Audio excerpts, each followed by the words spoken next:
في أواخر التسعينات الصين قررت إنها لازم تدخل نادي الكبار في صناعة السيارات. في الأول بدأوا بأسهل الطرق وهو التقليد الأعمى.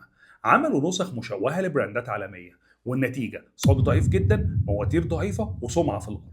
وقتها عرفوا إنهم مهما عملوا في صناعة السيارات هيفضلوا يصنعوا نسخ رديئة، وعشان كده قرروا يغيروا الاستراتيجية وقالوا إن لو الملعب ده ملعبهم هنهد الملعب ونبني ملعب جديد. وهنا كانت العبقرية. الصين مصنع الإلكترونيات الأكبر في العالم، ملوك الشاشات والبوردات والحساسات. يبقى الحل نحول العربية من آلة ميكانيكية لموبايل بأربع عجلات. وعشان يأمنوا إن محدش هيقدر ينافسهم، نزلوا في صمت شديد، بدأوا يسيطروا على مناجم الليثيوم والكوبالت في أفريقيا. وفي نفس الوقت اشتروا حصص من شركات عالمية زي فولفو ولوتس ومرسيدس عشان يشربوا الدي ان ايه بتاع الصناعة ويتعلموا صناعة الهيكل والشاسيه. بس بعد كل ده كان في مشكلة كبيرة جدا. الصين لو عرضت العربيات الكهرباء دي كمنتج صيني العالم هيرفضه، فكان لازم يلاقوا طريقة تخلي أوروبا وأمريكا هم اللي يطلبوا التكنولوجي دي بنفسهم.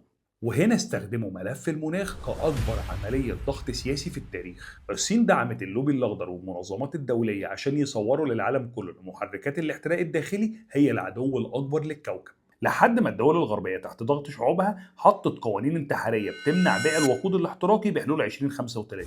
الخدعة بقى إن الصين سابوا الغرب يحسوا إن هم اللي مسيطرين. سابوا شركات زي تسلا تطلع وتاخد اللقطة، وسابوا الشركات الأوروبية تطلع تتباهى بمشاريع الكهرباء بتاعتهم، وهم مخبيين للناس الوحش اللي هم بيصنعوه ورا الكواليس. بس هنا نيجي للسؤال الأهم: هل اللعبة دي كلها بملايين البطاريات والمناجم والتحولات دي فعلا بتحمي البيئة؟ جهز قهوتك وسيب اللي في ايدك، عشان هقول لك دلوقتي اللعبة اللي ورا الكواليس، عشان الحكاية دايما بره المنهج.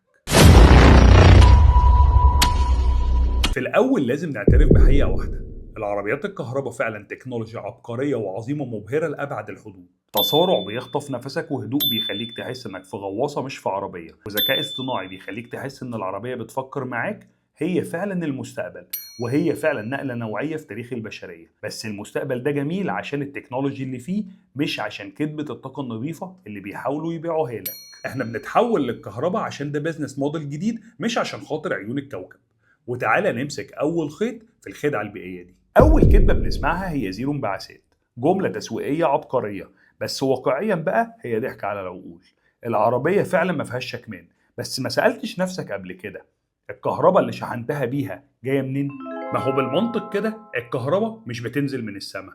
ولو بصينا على دراسة وكالة الطاقة الدولية ال IEA لسنة 24 هنكتشف إن 60% من إنتاج الكهرباء في العالم لسه بيعتمد على احتراق الفحم والغاز الطبيعي. يعني انت حرفيا كل اللي انت عملته انك شلت الشكمان من تحت العربية وحطيته في مدخنة محطة توليد الطاقة. دراسة تانية من جامعة هارفارد بتأكد ان شحن عربية كهرباء ممكن يكون ملوث للبيئة اكتر من عربية بنزين موفرة، عشان لسه بيعتمدوا بشكل اساسي على الفحم في توليد الكهرباء. يعني انت كده مش بتحمي البيئة، انت بس بتعمل اوت سورسنج للمرض. بتنظف شوارع اوروبا وبترمي الدخان فوق بيوت الناس الغلابة اللي عايشين جنب محطات توليد الطاقة. المصيبة الاكبر بقى مش في المشي، المصيبة الأكبر في الولادة.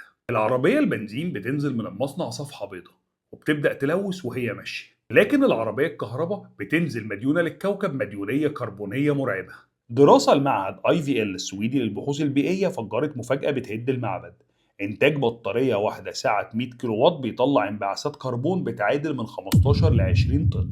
عارف بقى ده معناه ايه؟ معناه ان العربية الكهرباء محتاجة تمشي من 50 ل 80 ألف كيلو عشان تصفر بس مديونيتها للبيئة وتبدأ تبقى نظيفة مقارنة بالعربية البنزين. يعني لو العربية دي عملت حادثة واتكهرت وهي ماشية 30 ألف كيلو، يبقى وجودها أذى الكوكب أكتر من عربية بنزين موديل الثمانينات وبتطلع دخان أسود كمان. وهنا بقى تعالى نركن الأرقام على جنب شوية ونبص على حاجة تانية في البيزنس. البطارية دي محتاجة مادة اسمها كوبلت، بيسموه الذهب الأزرق. 70% من الكوبلت في العالم موجود في حتة واحدة بس: جمهورية الكونغو الديمقراطية. وهنا بقى الصين عملت خبطة العمر. في الوقت اللي الغرب كانوا بيناقشوا فيه قضايا المناخ، الصين قدرت تسيطر على 15 من أصل 19 منجم كوبلت في الكونغو. والنهارده الصين هي اللي ماسكة الحنفية. الباحث سيدهار سيكارا فضح المستور في كتابه الشهير كوبالت تريد، اللي بيقول فيه إن أكتر من 40 ألف طفل في الكونغو بيشتغلوا في ظروف عبودية حديثة في مناجم بتديرها شركات صينية. الأطفال بيحفروا بإيديهم وبيتنفسوا سموم وبياخدوا فلوس قليلة جدا عشان أنت بس تبقى قدام أصحابك بتسارع عربية وهدوءها وتكنولوجيا حديثة. يعني إحنا بنبني رفاهيتنا على جثث أطفال أفريقيا وبنسمي ده إنقاذ الكوكب. طب تفتكر بقى الصين اكتفت بالمناجم دي بس؟ الإجابة طبعا لا. الصين عارفة كويس قوي إنها مهما سيطرت على الليثيوم والكوبالت هيفضل فاضل لها حاجة مهمة جدا، وهي سر الصنعة في تقفيل العربية وأمانها. فبدأوا يتسوقوا في أوروبا. شركة جيلي الصينية راحت اشترت فولفو السويدية بالكامل ودخلت شريك أساسي في مرسيدس. أنت متخيل حجم الذكاء ده؟ الصين لما اشترت فولفو سنة 2010 العالم كله ضحك وقال إن الصين هتبوظ العلامة السويدية، لكن اللي حصل العكس تماما. الصين سابت فولفو تشتغل بحريتها كاملة، بس فتحت الأبواب لآلاف المهندسين الصينيين يروحوا يدرسوا الشاسيه ونظام التعليق وتكنولوجي الأمان. هم ما خدوش العربية، هم خدوا كتالوج التقفيل. ومش بس كده، تعال بقى للتقيل.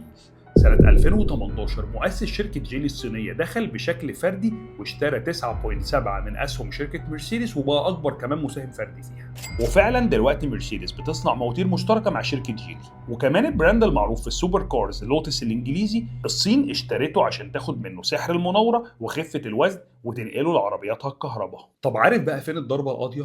الصين مش بس جابت الشركات دي عندهم، دي راحت لهم وعملت مراكز بحث وتطوير في فرانكفورت وفي جوتنبرج السويدية، وادوا مرتبات خرافية للمهندسين الألمان والسويديين عشان ينقلوا لهم الخلاصة. ولما أوروبا حطت قوانين اليورو 7 اللي بتجبر الشركات تقلل الانبعاثات لمستويات مستحيلة ميكانيكيا، الشركات دي جريت على الأقسام الكهربية اللي لقت مين فيها أصلا؟ لقت الصين بتمتلك فيها حصص حاكمة ومسيطرة على براءات الاختراع. دراسة من مؤسسة جي بي مورجان بتأكد إن الصين قدرت تختصر 40 سنة من البحث والتطوير في 5 سنين بس بالاستحواذات دي. الغرب وقتها كان فاكر إنه بياخد سيولة دولارية تنقذه من أزمته، والصين كانت بتاخد الروح اللي بتشغل المكن. هم ما كانوش داخلين يستثمروا، هم كانوا داخلين يشفطوا الدي ان ايه الميكانيكي. اتعلموا ازاي العربية بتتبني وبتتصمم، ولما بقى معاهم المادة الخام وسر الصنعة رموا كارت المناخ على الترابيزة وكسبوا كل حاجة. في النهاية الموضوع ما كانش رئة نظيفة ولا حب في الكوكب، الموضوع كان إعادة صياغة لموازين القوة. الصين لقت نفسها فاشلة في الميكانيكا فقلبت الترابيزة وخلت العالم كله يلعب في ملعب الإلكترونيات اللي هي ملكة فيه.